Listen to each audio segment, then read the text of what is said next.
Hey Raiders, Jako here with another Raid Shadow Legends video. Today we're going to continue on in our beginner's tutorial series. And in this episode we're going to go over one of the aspects of the game that is incredibly important for everybody, and that's Clan Boss. Clan Boss is a big fight that opens up for you when you join a clan. To progress in the difficulty of Clan Boss, your clan needs to defeat easy once to move up to normal, defeat normal once to move up to hard, defeat hard once to move up to brutal, so on and so forth, all the way up to Ultra Nightmare. Now, the bonuses is you get both cruel and immortal gear out of the chests you get from Clan Boss, and depending on the amount of damage you do on each level depends on how good the chest you get is. Additionally, you can get books, skill tomes from them, and as you get up to Nightmare and Ultra Nightmare, you can get Sacred Shards and Void Shards out of those as well. They're a really good source of really good gear. So you want to get into a clan as soon as possible, one that is defeating a boss that you're working on. I got into a clan that's defeating the hard boss here, since I am working on hard. I do about 6 million on my team per fight. So, a few aspects of the clan boss. If you notice, the normal clan boss here is a void affinity. All the clan bosses start as void affinity, and when they hit 50% damage, they change to one of the other 3 affinities, randomly from what I can tell. This means that that last 50% is going to be more difficult when it comes right down to it. Not only are you going to have affinity issues to deal with, but they also get more attacks, essentially, when they get to that point. So, that being said, so each affinity, force, spirit, and magic has specialized attacks. And you're going to want to go and research those to know exactly what they do. Essentially what it comes down to is they're more difficult. The spirit being the most difficult in many people's eyes. If you're having trouble with the affinities, try and get in early on your clan. And early is, 4 a.m. mountain time, essentially. So you can fight it as a void affinity. That makes it significantly easier, and that's what we're going to fight here to look at its abilities. So, what do you want when you're building a clan boss team? The real big one is survivability. All of your clan boss champions should likely be in lifesteal unless you have a really good healer. And then defensive chest, things like that. You want them to survive as long as possible because the clan boss fight goes on for up to 50 turns. He does more damage as the turns go on. So you want to be able to survive longer and longer to put out more damage. Next up, you want someone that can reduce his attack. I've got Sepulchre Sentinel, if I don't remove her from the group, who has a decreased attack on her A1. This just goes back into that lasting longer. If he's down 50% of his attack, doing less damage, I'm going to last longer. If you have someone that can do a weaken, that's a great ability to couple in here as well. Additionally, having a decreased defense, as I have on Stag Knight, is going to be really important. So those are your primaries. You want decreased attack, decreased defense, and weaken. Now, for doing your damage, your biggest sources of damage are going to be poison and your masteries. So Giant Slayer or War Master, those are going to pump out massive amounts of damage on the clan boss. So you're going to be looking for getting your masteries full to do that damage. However, outside of masteries, poison is going to be one of your best friends. The more poison you get on there, the more damage you're going to do. As we'll see when we go into this, Frozen Banshee is by far my highest damage dealer. Now your last point, well, Gleck is here as just a pure damage. He's got his full masteries, so he's getting those War Master procs, which are helping my damage out quite a bit. Again, Coldheart is here because she does put out a lot of single target damage. These two are my weak link. I would much rather have someone that had an HP burn that was fully mastered, like Coffin Shaker. That would be a great one. Someone who had a weaken, like Gold Gleam here. I believe it's Gold Gleam. The one of the recent dwarves. However, I found currently, because I don't have them at 6 stars, my best bet is to go with pure damage. And that means Cold Heart. So let's dive into the fight here. It's all about survivability. So as I said, you're going to be going for those lifesteal sets and defensive chests and things along those lines. The clan boss goes at a very specific speed for each of his difficulty levels. You're going to want to look into what speeds you need to do what you need to do. There are many sites out there. I would recommend both Deadwood Jedi as well as Hell Hades. They have great videos on clan boss, great videos on speed tuning, especially when you get to the higher levels. Those are going to be very important for you. So let's just take a quick look at the clan boss's skills here as my people do as much damage as they can. So as with pretty much every boss, he's immune to stun, freeze, sleeve, prorogue, block, cooldowns, fear, and true fear, and HP exchange effect. I don't think we've seen a boss yet that hasn't had that. Excuse me. Next up, we have Gathering Fury. Starting from the 10th turn, the damage inflicted by all skills increases each turn. Damage increases by the same percentage each turn and accumulates over multiple turns. Starting from the 20th turn, damage is increased by a greater amount. Starting from the 50th turn, all attacks will ignore any block damage and kill unkillable buffs on each target. That's what's going to end up killing you, in all honesty.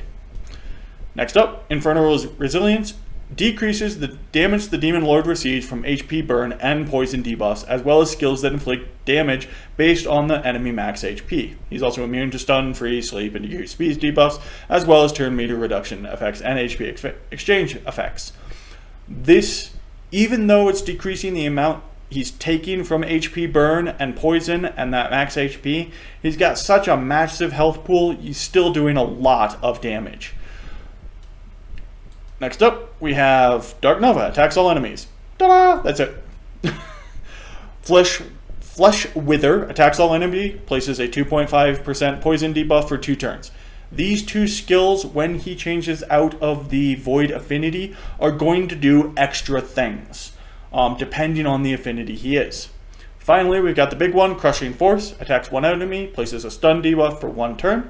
This debuff cannot be resisted. Damage inflicted is proportional to enemy max HP. So it's a hard-hitting ability that's going to hit one of your people and likely stun them. You'd want to set up someone as your stun tank. So low health but high defense, or off affinity if you're going against an affinity one. Someone that you're not worried about losing a turn. I use Sepulchre Sentinel for that, as well as the fact that she does block debuffs, which will block that stun. Well, that's it. And it's all about doing as much damage in the turns you have. If it comes around here, on his turn, we should be able to see the poisons. Yep, 70,000 on poisons. Each poison debuff on him. That's great. That's why poisons are so important. That was with a poison sensitivity debuff up. They're usually about 50,000 if I remember correctly, without a poison sensitivity debuff. That's why Frozen Banshee is so good for this fight, is those poison debuffs. So that's pretty much clan boss. You're going to want to work as high up as you can. If you get to a point where you're wanting to hit brutal and your clan is still hitting normal, then you're going to want to look at moving to a clan that's hitting the Demon Lord that you are. That's going to be best for everybody, realistically. And do it daily. Get your keys in, get your chests at the end of the day. It's really not that difficult. Just put it on auto, and go. Now, there are 2 types of specialty teams that are really the meta for clan boss right now. One is unkillable teams. Generally, these use the epic Ogren Maneater to utilize. Many of them use Painkeeper as well. Sir Nick is another one on the unkillable teams. If you've got these champions, go look at Hell Hades, go look at Deadwood Jedi, find an unkillable team that works for you. See, you can take a look here. 2.4 million just off of Poisons. 2.2 million off of Galek because he's got that War Master. Cold Heart, who is the heavy hitter in most every other place, is actually lower on the chart. So that's why you want the Poisons. That's why you want the War Master, the Masteries as well. So, as I was saying, you've got the Unkillable. If you've got any champion like Maneater or Sir Nick or Painkeeper or something along those lines, go and find the Unkillable teams and start working on building one of those out. That's going to do way more damage on the clan boss than anything else you can look at. The other is counterattack teams. So that you're looking at Skull Crusher and then like Martyr or Valkyrie. Those, if you happen to luck into one of those champions, counterattack teams can do massive amounts of damage. As you can see, I've got neither of those, sadly. So I'm kind of SOL on that. So I just go for as much survivability as I can. Since we talked about her in the counterattack team, let's go ahead and go over Valkyrie's aesthetics real quick. I have to say, personally, one of my favorite aesthetics in the game. I would be in lust with this character in Nothing Flat. However, armor-wise, she's got decent protection on the front of her legs, which is actually really good, is where she's probably going to get hit more. It's got protection on the front of the knee, but not the sides of the knee, so that's iffy at the very best. She's got woad tattooing, not going to be protective, but very aesthetically pleasing. Nice hip guards and everything. No chest armor to speak of. As with many of the other barbarians, she obviously has no worries about her health in a battle. Maybe it's because she knows she's going to Valhalla when she dies or something along those lines, and she just doesn't care. Her pauldrons are a little overstated, but beautifully tooled, beautifully decorated. Nice fur cushions the blows on the sides, and they're far enough down that she's probably not going to take her own head off. The helmet is very Valkyrie-like, Valkyrie being a Norse mythological figure that came for the honored dead on the battlefield and took them up to Valhalla. These wings and everything are a very common sight to see on characters themed after Valkyries. In actual battle, they would get in the way. We've seen that quite a bit. So overall, sadly not on an aesthetic portion, because on aesthetic portion I would easily give her a 5 gourd, but on an armor portion, she's only going to get a 2 gourd. Weapons-wise, she's got a very nice blade, very well decorated, something you're likely going to see in a trophy hall, not on the battlefield, just because you don't want something like this getting dinged and nicked up and broken. Very nice round shield. Looks like it's not even going to be too weighty. He's got the very pretty, I don't know, self-portrait there? Yeah, let's call that a self-portrait on the front. Maybe that will distract people enough that they'll hit the shield instead of her head. We can hope. All in all, on the weapons, I'm going to give her a 4 gourd. Overall badassitude, she's a raging Valkyrie on the battlefield. Frankly, if I see a mythological figure coming at me, I'm going to be a little terrified. I'm not mythological. I don't have those powers. I don't have that level of combat expertise. So, she's going to scare the other crap out of me. In that regard, I'm going to give Valkyrie a badassitude of 5. Even though if we landed a 5 gourds. 5 gourds. Even though if we landed a hit on her, she would die pretty simply. So overall, I'm going to go ahead and give our Valkyrie here a 3 gourd. So there you have it. There is Clan Boss. Another one of our beginners tutorial series. I hope this helped you. If you have any tips or tricks that you have on Clan Boss that will help newer players progress faster, please put them in the comments below. Otherwise, thank you for joining Jako's Raider Rants, and have a great day.